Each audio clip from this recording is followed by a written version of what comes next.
couple gives their big day, usually the only thing that's left to remember the whole thing, well, maybe not the only thing, but certainly the most obvious thing, are your photographs. So it goes without saying that time and care should go into that decision too. And Anna caught up with top photographer Jenny McCarthy to find out what she thinks is important on the big day. Today this could be the greatest day of our lives. Well, of course, your wedding day is one of the most important days of your life. So, of course, you want to make sure all those key moments are captured by an expert. So I'm here with award-winning photographer Jenny McCarthy. Good morning, Jenny. Good morning, Anna. Jenny, you tell me that the day is divided up into a number of key moments, I suppose. Arriving at the house or getting ready, I suppose that's a big part of it, isn't it? It's a huge part, Anna. I mean, you know, we all dream about this day since we were knee-high, you know.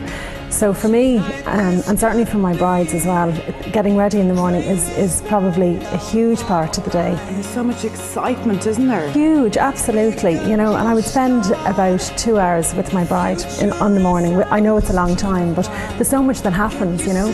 And you know the bride before you get to the house, which is great because you've met her a number of times beforehand. Yeah, I mean, the key to getting fantastic photographs is to make sure the person in front of the lens is relaxed.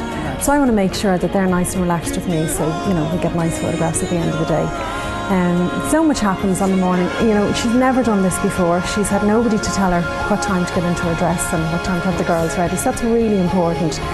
You know, she's a half an hour walking up the aisle late. She's a half an hour away from her drinks reception at the end of the day. So we try and you know, organise the morning. That's the most chaotic time of the morning, you know, when she's leaving the house to go to the church. So I try and arrive when everybody's nice and relaxed and keep them relaxed until they're leaving. So when I'm leaving, she's in her dress ready to go, you know, and I want to spend about 20 minutes to half an hour with the guys at the church. So that time is really nice for her to spend it with her family and, you know, spend the last half an hour. And I'd imagine you probably end up buttoning up dresses and doing zips and all the rest, do you? Totally, because the bridesmaids, naturally enough, you know, want to look their best as well, and they'll have their false nails on and stuff, so they don't think about this in advance of the day, so they're there with their crochet hooks, so I can sort of get down and have it all done in seconds. Step in. And of course you're like one of the bride's friends at that stage. Yeah. So Jenny, I suppose there's so many mixed emotions that morning, isn't there? Oh, there are, yeah. I mean, one little story that stands out for me is something that happened recently, actually, Anna, where, you know, in advance of the day at our little meeting, my bride said, there's a really nice shot that I'd like to get on the morning, and it's of our neighbour. I'm very close to him, I grew up with him, you know, family friend, all the rest of it, and I'd no idea that this little man was going to arrive on his tractor to the house. Oh, really? It was unreal, you know, talk about bawling, I was in the middle of it all. But he pulled up in his tractor outside, so I got some shots of the tractor, and, you know, he walked up the drive and didn't expect somebody to be standing there with a camera in his face. Of course, you know. he wouldn't have thought about that. But when she walked into the room, actually, to see her dad for the first time, he was the one who just, you know, melted. So just a special bond, I suppose, between this young girl and her neighbour. She had a real soft spot, you know. She used to play in the fields with them and, you know, bring in the cattle and whatever, you know, when she was younger. And it was just one of the shots she asked for in the morning, and, you know, I mean, the photos speak for themselves. And I suppose it's the unexpected shots that are always the best ones, aren't they? Well, that's it. I mean, the way I photograph, Anna, is that I stay back a lot of the day with a long lens and capture the moments as they happen. They're priceless, you know, they'll never date. I just capture what's going on.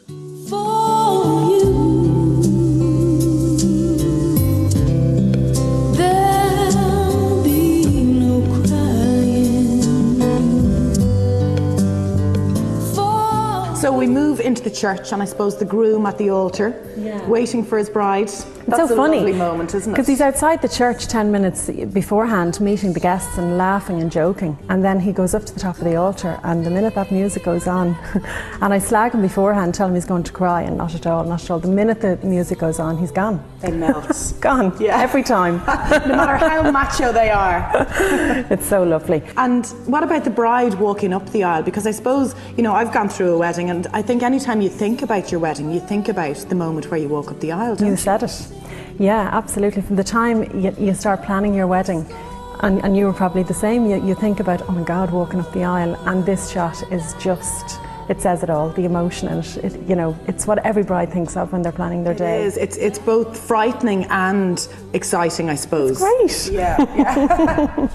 You've got to just enjoy it, I suppose. All those brides out there, just enjoy it. And any bride I've photographed will all tell you, I always have a little word to them before they walk into the church, because, you know, before you know it, that moment is gone. So I try and get them to stay in the moment and realise that this is the only time you're going to walk up an aisle in a white dress in a Catholic church or whatever. You're never going to do this again. Take it in. I know you're nervous, but take it in. Everybody wants to see you. So Jenny, is there a particular point that you take in the church to capture the key moments throughout the ceremony? Yeah, for different moments during the ceremony I would, you know, when they're putting the rings on, I'd obviously get a little bit closer. I'd try to stay back at all times. But when all of that is over and done with, you know, at certain points during the Mass, I will go around the church very discreetly, because there's so much going on behind the bride and groom that they don't realise. There's so many little stories and happening. It's lovely for them to see it afterwards as well. Totally. Should they're back to everyone. It's lovely for them to see. And I would very often get them saying to me, how did you capture so much? You know, when they look at their photographs, they relive every single moment of their day. Oh, lovely. And I suppose, again, it's the unexpected stuff, isn't it? Yeah. So after that, Jenny, what about family photographs are essential, I suppose? They're essential, but they don't have to take all day. And again, just going back to me getting to know my bride and groom in advance, I sit down here in the studio with them 2 weeks in advance, and this is where I get really strict, because I tell them then to go and educate their families about where to be when we get back to the hotel or wherever we're going after the church, because I get the family shots over and done with within 20 minutes. Brilliant. Maximum. Okay. Because we've all been to weddings where the bride and groom are whisked off for photographs and they're gone for 2 hours. Yeah. And you don't see them very often. No, and it's such a waste of time, really, isn't it? And you want to see the bride and groom, you want to spend time with them. And for me, that's, I mean, obviously the photography is, you know, I get nice shots every time. But to get them at their drinks reception is really, really important for me, because I know that's where they want to be. And they want to be having a party with their friends and family, of course. So when all those important shots, because they are important, are taken, it allows me again to go around with a long lens and capture what's going on at the drinks party. Right, okay. And a lot of it, I suppose, is reportage style. It's not particularly orchestrated or posed shots. Yeah, I mean, it's capturing what's going on, essentially, Anna. So, you know, in 10, 20 years' time, when you look back at your wedding photography, I want my bride and groom to go, yeah, okay, the dress and the hairstyle might be dated, but the photography never will be, because it's, as you say, reportage and capturing what's going on. Fly on the wall kind of stuff, yeah. When we look back at our parents' albums, I mean, I certainly look back at my mum and dad's album, and a lot of it is all very structured shots, and you don't get any feel for what went on the day. You know, you don't get to see very much of the surroundings or what was happening. Or the rapport between people. You know, so that's what I want them to remember in 20 years. I want them to go right back to where they were 20 years ago when they look back. Brilliant. So Jenny, finally, is there any real favourite shots that jump to mind for you?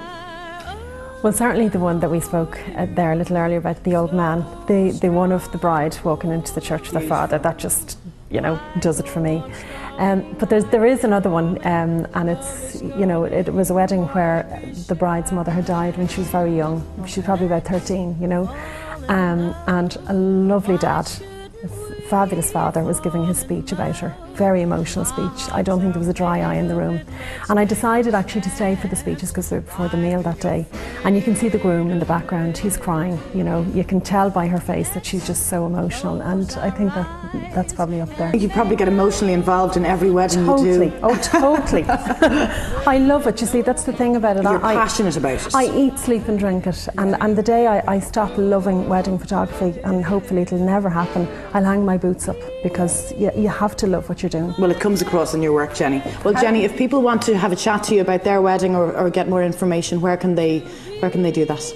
Well, I'm at the Wedding Journal show in City West this weekend, so they can come and see me there. And actually, run off your feet this weekend. Please God. And you know, if they take the time to book me there, they'll avail of 10% off their wedding. Okay, so this weekend is the time to do it? Yeah, from Friday to Sunday. Brilliant. Or they can look up the website, photosbyjen.ie.